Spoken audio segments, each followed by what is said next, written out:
Olá, gente, tudo bem? É, Hoje vamos dar continuidade à nossa discussão. Se eu não estou enganado, será a aula de número 10. Nós ainda estamos na apresentação do dinheiro e moeda em Marx. No vídeo passado, a aula de número 9, nós vimos, né, a discussão, né, nós fizemos uma discussão do que é, diferenciando, deixando bem claro o que é a medida do valor, o que é o padrão de preço, né? Quais são as determinações que diferenciam o dinheiro, o ouro como medida do valor e o ouro como padrão de preço. E eu arrematei a aula passada falando da função que desempenha o padrão de preço no sistema produção de mercadorias, né?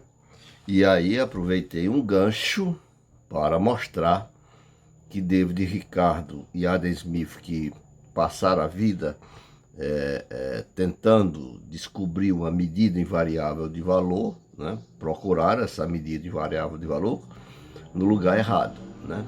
Se eles tivessem descoberto, né, de como o ouro como medida de valor evolui para o ouro como padrão de preço, eles teriam, portanto, encontrado uma medida invariável do valor, uma medida não invariável do valor, porque isso não existe, teria encontrado um padrão invariável que permite, fixo, e permite, portanto, mostrar, né, que quando o valor do ouro ou o valor das mercadorias variam, como, né, se altera a estrutura relativa de preços da economia.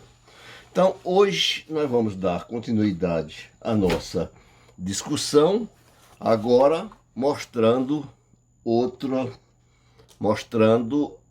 função do dinheiro. Vamos hoje entrar no dinheiro como meio de circulação ou do dinheiro como moeda. E nós vamos fazer essa apresentação de hoje, né, chamando atenção para duas coisas, né? O nosso mote da discussão, né? Geralmente eu preparo um texto antes para poder fazer a apresentação, né? A nossa apresentação será desenvolvida a partir do dinheiro como moeda, e o dinheiro como moeda ele se apresenta como servo de como servo das mercadorias, né? Como servo do mundo das mercadorias. E em seguida a gente analisa de como o dinheiro, né? Como o dinheiro de servo das mercadorias, né, passa a senhor das mercadorias, assume a figura de Deus, do senhor das mercadorias. Então são esses dois momentos de servo, né? Nós vamos analisar como o dinheiro de servo do mundo das mercadorias passa a ter ele próprio como fim e, portanto, se transforma em senhor do mundo das mercadorias. Mas vamos tomar só o finalzinho da exposição anterior, né, em que nós dizíamos que quando os produtores chegam ao mercado, né, eles já avaliaram as suas mercadorias em ouro ideal, né, em uma moeda de cálculo ideal, e agora eles precisam, na circulação efetiva, nos atos efetivos de troca, encontrar agora as quantidades de ouro nas quais eles projetaram os respectivos valores das mercadorias. Só que quando ele chega no mercado e o ouro se faz necessário, ele não se apresenta aí como quantidades apenas de ouro. Ele aparece sob a forma de moeda, seja moeda metálica, como nós vamos ver aqui já já, seja a moeda na forma de papel. Então, vamos ver que Como moeda metálica, a quantidade de ouro encerrado dessas moedas metálicas já não corresponde efetivamente à quantidade de ouro, né, que expressa efetivamente a quantidade de trabalho ou tempo de trabalho socialmente necessário pelas seguintes razões. Em primeiro lugar, né, o dinheiro metálico, né, o dinheiro como moeda metálica, né, ela vai perdendo o seu conteúdo metálico, o seu conteúdo de ouro, na medida em que a introdução do dinheiro estrangeiro em povos poucos desenvolvidos, como na Roma antiga, onde as moedas de prata e de ouro circulavam como mercadorias estrangeiras. Isso é Marx que está dizendo, e o Marx está dizendo isso no O Capital. Nós estamos utilizando, não esqueçam, a edição da editora da Boitempo. O Marx está dizendo isso na página 174. Né?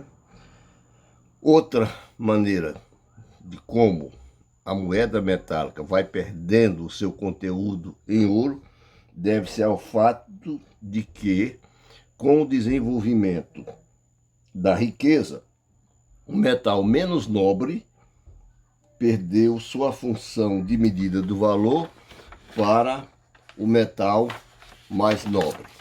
E aqui é a mais importante, né?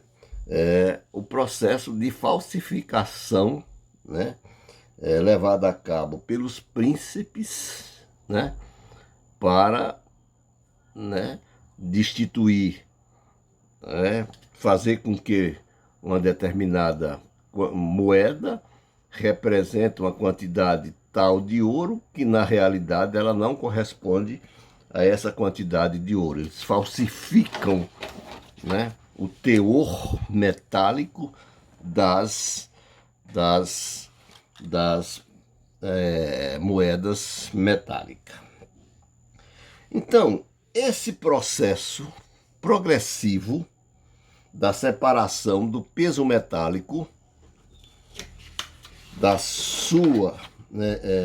de sua denominação monetária é levado até o limite em que simples notas de papel passam a circular no lugar do ouro.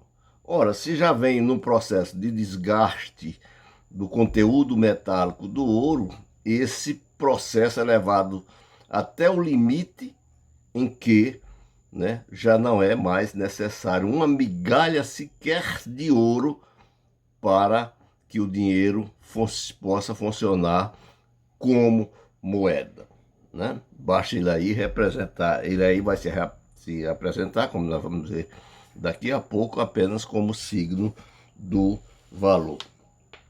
Aparentemente, o Estado, né, com isso, abre-se espaço para que o Estado possa emitir a quantidade de notas de papel que que lhe aprouver, já que no lugar da moeda metálica, no lugar do ouro, passa a circular moeda, papel.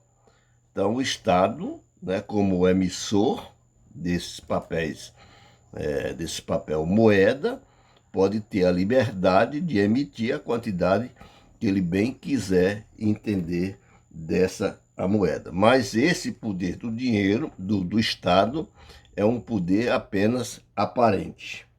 Porque o Estado, aparentemente porque o Estado tem esse poder. Acontece que ele não pode romper, o Estado não pode romper de forma absoluta com os limites lógicos da circulação.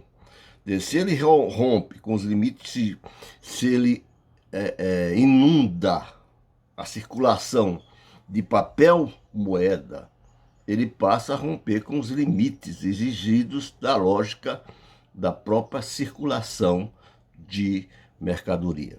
Então, o Estado tem um poder de emitir moeda, mas esse poder do Estado é um poder limitado. É limitado pela própria necessidade lógica do sistema. O Estado não tem o poder absoluto de fazer do dinheiro o que ele bem quiser e entender. Depois de expor várias mediações, Marx conclui que a quantidade de notas de papel deixa-se, portanto, determinar pela quantidade de dinheiro ouro que elas representam na circulação. Daqui um dos limites impostos ao Estado. E uma vez que são só sinais de valor, na medida em que representam o ouro, o valor delas é determinado simplesmente, o valor da moeda como papel, seu valor é determinado unicamente pela sua própria quantidade. Entretanto, a quantidade de ouro circulante depende dos preços mercadorias. O valor das notas de papel em circulação depende, ao contrário, exclusivamente de sua própria quantidade. Isso Marx diz, né?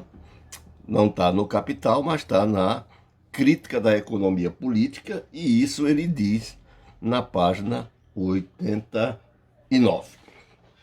Bom, como moeda de cálculo, né, nós já vamos entrar aqui no dinheiro como moeda propriamente dito, né? Como moeda de cálculo, nós vimos que nenhuma migalha de ouro será necessária para expressar o valor, por exemplo, de 1000 fardos de algodão. Afinal, o dinheiro como moeda de cálculo, né, como ouro ideal, pode existir apenas idealmente, enquanto o dinheiro que circula efetivamente é cunhado em outro padrão totalmente diferente. Isso ele diz também na Crítica da Economia Política. Nós estamos adotando a edição da Abril Cultural, né? Edição da Abril Cultural, deixa-me ver aqui, é de Abril Cultural, a edição de, deixe-me ver, de 1982, né? Ele diz isso na página 89. Então, o dinheiro como moeda de cálculo, repetindo, pode existir apenas idealmente, enquanto o dinheiro que circula efetivamente é cunhado em outro padrão totalmente diferente. Isso acontece na medida em que a circulação torna-se,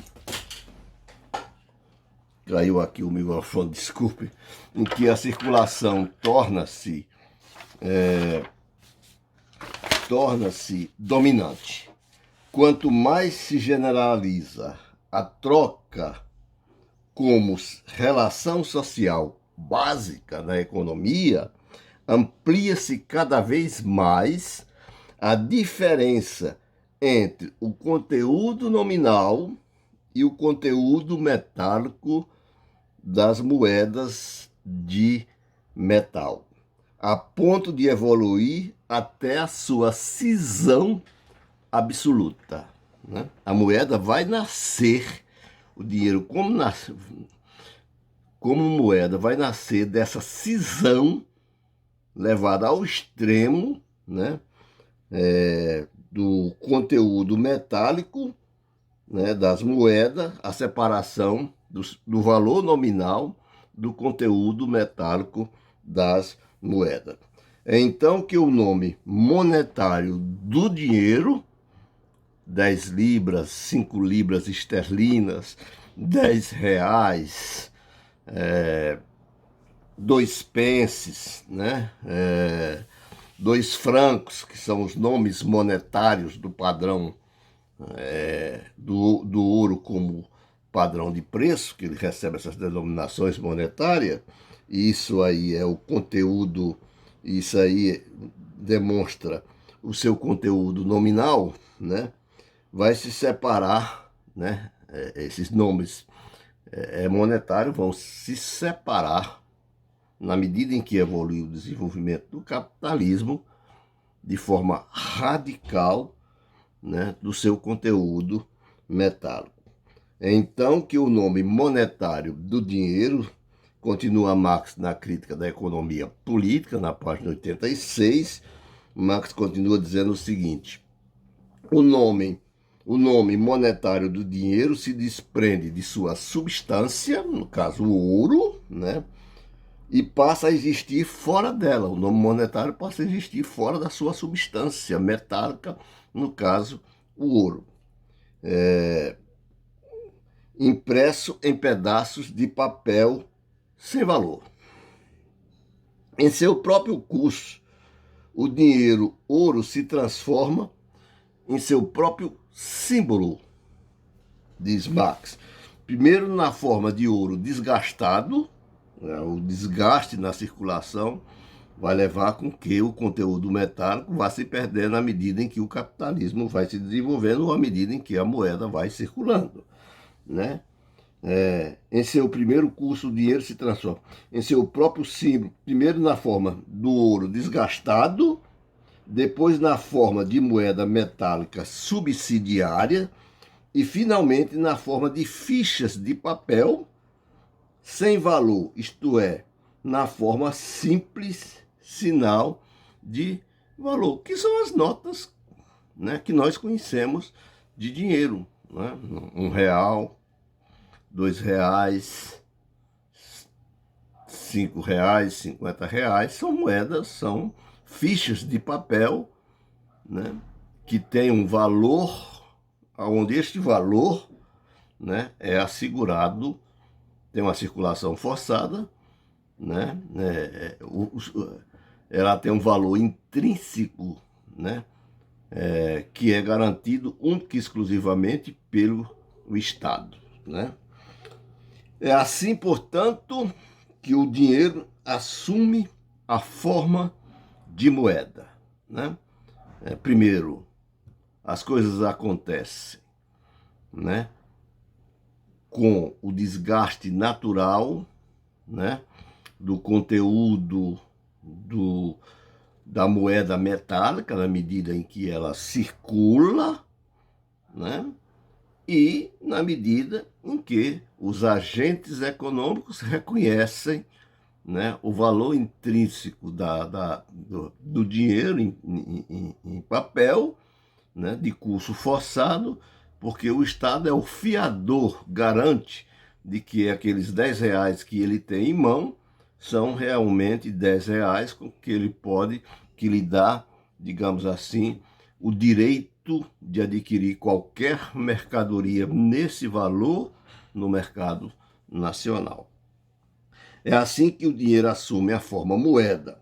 Como moeda, portanto, ele é meio de circulação. Como moeda, o dinheiro é meio de circulação ou meio de troca. Então, tanto faz eu dizer dinheiro como meio de circulação ou dinheiro como moeda. São sinônimos. Ao separar-se de sua substância áurea, o ouro joga fora o seu corpo para deixar subsistir tão somente a sombra desse corpo, né? Com efeito, né? Aliás, eu me lembrei aqui de Goethe, né, que com a alma você compra, faz uma aposta e compra a possibilidade de se dar bem na vida, né? E o ouro, né, se desprende de sua alma, né, e é com a sombra que ele compra, né, as mercadorias existentes no mercado.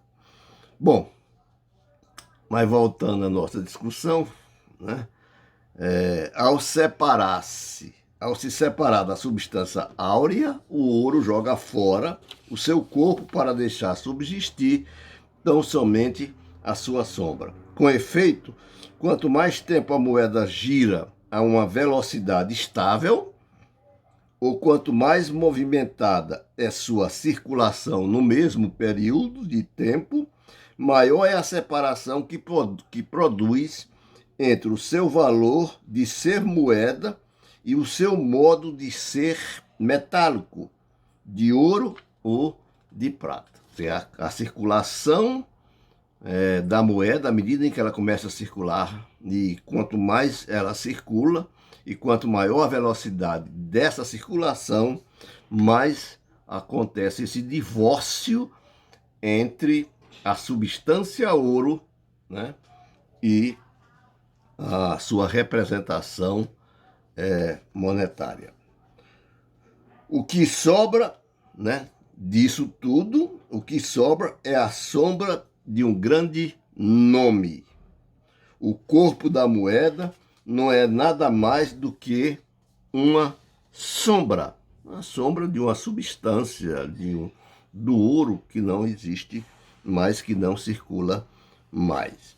Se outros entes perderam o seu idealismo no choque com o mundo real, exterior, a moeda, ao contrário, presta bem atenção, né, é idealizada pela praxe.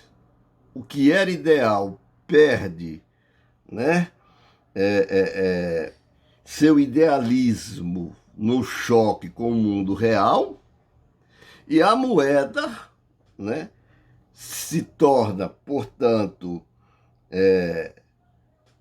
ganha, portanto, valor na medida em que ela é idealizada, ou ganha confiança, ou assume o papel de dinheiro na função de moeda, na medida em que ela é idealizada pela praxe social ou pela praxe da troca de mercadoria. Na medida, portanto, em que é transformada em mero modo aparente de ser do seu corpo áureo, ou argênteo.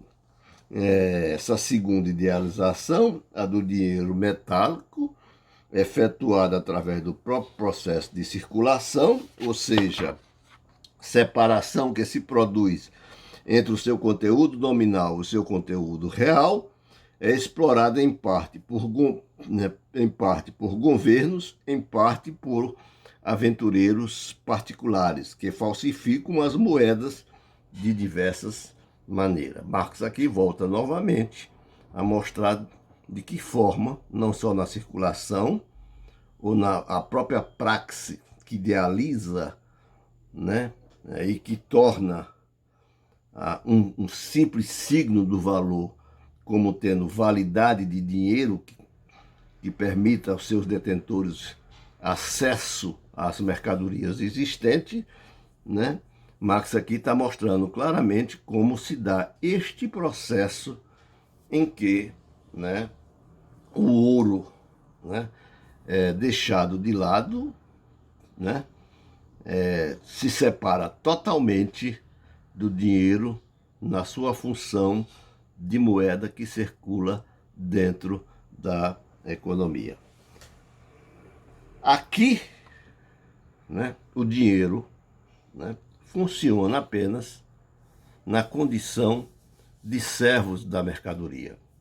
Como moeda, como meio de circulação, o dinheiro é utilizado com ele, para que seus detentores, para que seus possuidores tenham acesso às mercadorias que ele deseja comprar e que para eles terão, né, alguma utilidade. O dinheiro aqui, portanto, é servo da circulação. O dinheiro é servo do mundo das mercadorias. O dinheiro existe apenas como um meio que permite a troca entre os agentes econômicos. Mas nós vimos que o dinheiro, né, ele é unidade do dinheiro como medida do valor e do dinheiro como moeda. O que equivale a dizer que o dinheiro não se confunde imediatamente com sua função como unidade de medida e na sua função de moeda. Eu estou chamando a atenção para esse fato, para, né, chamar a atenção de vocês para o fato de que o dinheiro, como servo da moeda, ele volta, né, dentro da própria dialética de circulação das mercadorias e na própria circulação simples, o dinheiro deixa de ser servo e torna-se senhor do mundo das mercadorias. E isso é possível porque o dinheiro não é só medida do valor, é medida do valor, né? Ele é um equivalente geral da economia, representante abstrato universal numa forma particular de riqueza das mercadorias em geral, mas o dinheiro também é moeda. Ele não é só medida do valor, não é só moeda, mas é a unidade dessas duas funções. É como se o dinheiro, portanto, tivesse uma certa autonomia em relação a essas funções que ele ocupa. E é isso que vai permitir de ele deixar de ser servo do mundo das mercadorias e ter a si próprio como seu próprio fim e tornar-se, portanto, a partir daí, como senhor do mundo das mercadorias. Mas isso é matéria para, né, nossa próxima discussão.